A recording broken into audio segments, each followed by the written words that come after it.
Hey guys, I'm coming in here sounding a little rough and looking a little rough. I apologize. I haven't talked at all today so that I could get my voice to cooperate. I lost my voice yesterday, so um, that's fun. But for this, we read the chapter regarding the Worthington University um, merging with the Greenville Community College and just the proposed merger. Now, I worked at Angelina Colleges at HSI, so I understand the ins and outs of what's required with HSI and the type of funding that you get with that status. So, the first question is, if you were in the position of the president of Worthington, would you have an informal conversation? And my opinion on that is I would much prefer having an informal conversation and just kind of sussing things out. I'm like that about everything. Before like news gets out and it becomes a huge issue and students start, you know, freaking out because they're hearing, oh, well, my campus might close or my campus might merge or my campus might do that. So it's just, instead of going through all these middle ground players like, state reps and governors and all that jazz, it would just be simpler if they really just talk to each other.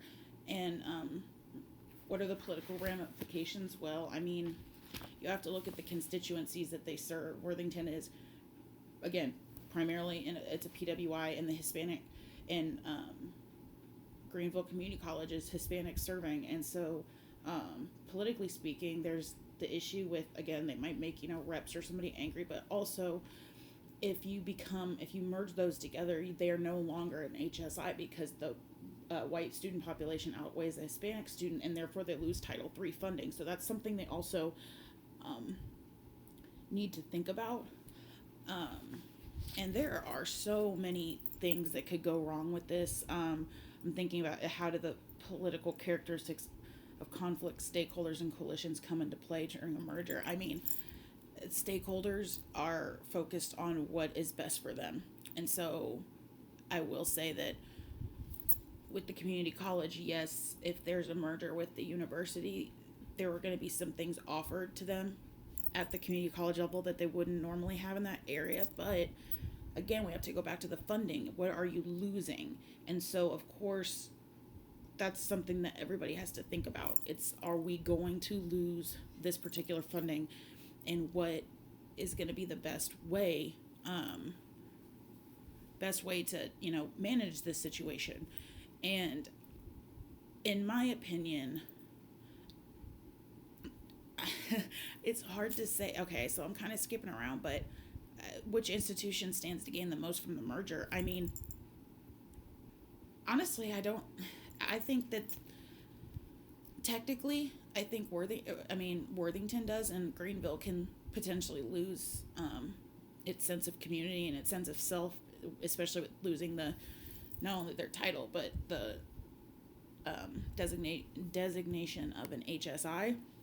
So, I guess Worthington would, in that sense, but the least. I mean, it would be the students, the students at the institutions, because there's things that are going to change, and there's things that students aren't accustomed to or don't want or didn't sign up for when they picked XYZ college to go to, if that makes sense. And I just, the interests are advanced because for Worthington, simply because they're going to be able to, it's all political. They're going to be able to get into an area that they may not have, or a group of students who may not have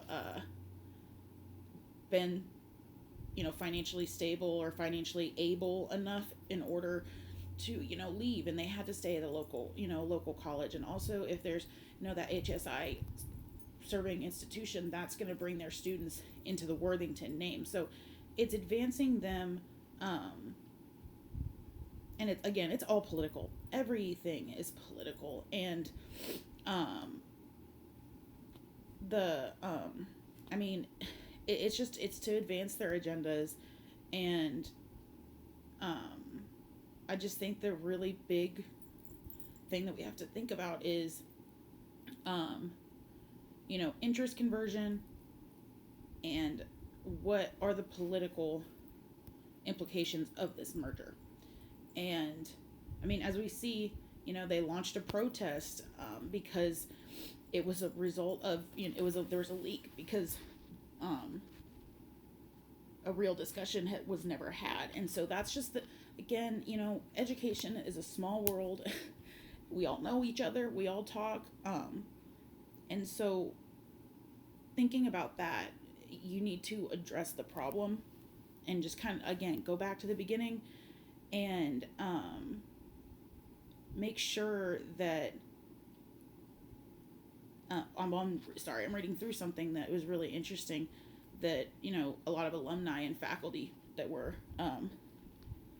that had worked to help that campus gain the HSI status were heavily involved. And again, it goes back to politics, and the president's trying not to upset the governor and other political figures. And at the end of the day, like, again, we have to think of it like that, but what are they actually doing for the students? And if in my opinion, Worthington is trying to say that they'll be able to bring more to this area, they'll be able to do more, but what are they taking away from these students?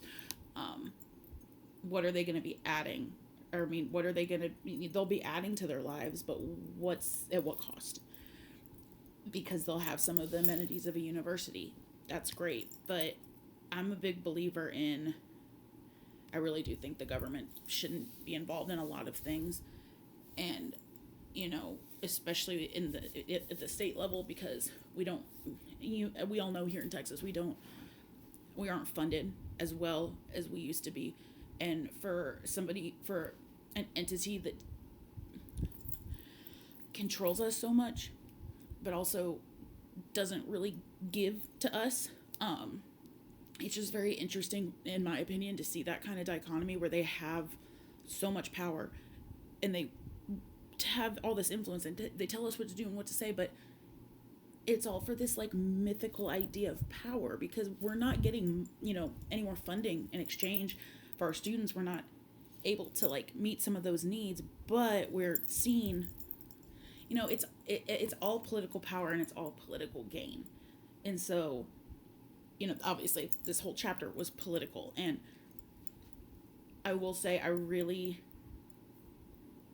as I'm reading through this again, at Angelina, we were in HSI and we got extra funding. You get more funding, I think, obviously the more students or the more percentage of your population is HSI, but I mean, I'm just thinking about the political grabs of things that have happened in the past, and I know they happen at all sorts of campuses, but I'm thinking about the enrollment numbers and what that campus had done, like kind of taking advantage of their students in order to make themselves look better. And so that's kind of the situation that we're seeing in this case study. I apologize if I'm horrible to listen to. I'm fully aware. And if this was all over the place, I've been home today and I'm taking some Dayquil and probably a little loopy. So I hope what I said makes sense.